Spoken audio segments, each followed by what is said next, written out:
तो स्पीकर ही नहीं है तो ये कैसे चलेगा सदन? नहीं चलेगा और 20 दिन से बंधक है, तो इसको आप क्या कहेंगे? राहुल गांधी से बड़ा हुरमुट और उछल धक्का, हमारे यहाँ बिहार में एक शब्द है उछल धक्का, विपक्ष का प्रोपगंडा लीडर नहीं देखा। मुझे लगता है कि जिस तरह से इंस्टीट्यूशन को खत्म करने का फैसला इस हुरमुट आदमी ने या उछल धक्का आदमी ने तय कर रखा है राहुल गांधी ने, मैं फिर कह रहा हूं कि राहुल गांधी से बड़ा हुरमुट और उछल धक्का, हमारे यहाँ बिहार में एक शब्द है उछल धक्का, विपक्ष का प्रोपगंडा लीडर नहीं देखा, लीडर ऑफ प्रोपगंडा नहीं देखा। आप ये बताओ टेक्निकल बात, ये देश तो कानून से चलता है ना, संविधान से चलता है। हमेशा लहराते हो लाल किताब की बाबा साहब अम्बेडकर का संविधान है, उसमें आर्टिकल 94 जो संविधान का आर्टिकल 94 है वो ये कहता है कि आप स्पीकर को हटाने का नोटिस दोगे, स्पीकर के इस पर जो है डिस्कशन होगा, उस रिजोल्यूशन पर डिस्कशन होगा, है ना।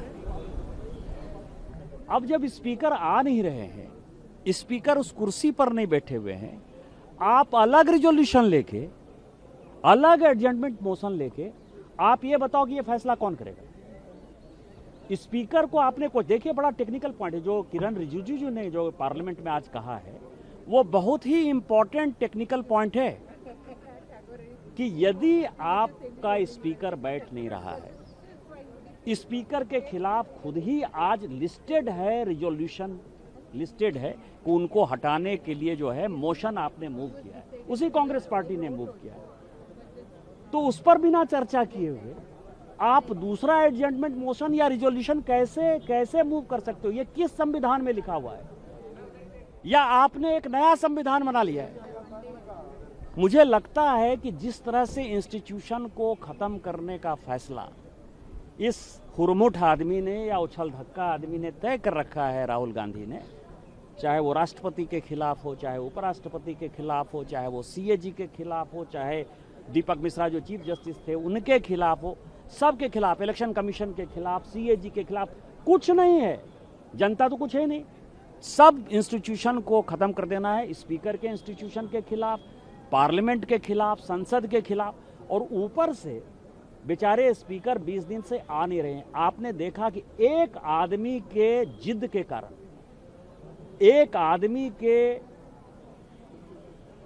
एरोगेंट इंटॉलरेंट एरोगेंसी के कारण क्या स्थिति हो गई है? एक इग्नोरेंट आदमी ने, जिसको कोई जानकारी नहीं है न संविधान की न इसकी, 94 के रहते आप उस रिजोल्यूशन पर चर्चा नहीं कर रहे हो। आप किससे मांग रहे हो जजमेंट मोशन? आप किससे रिजोल्यूशन मांग रहे हो?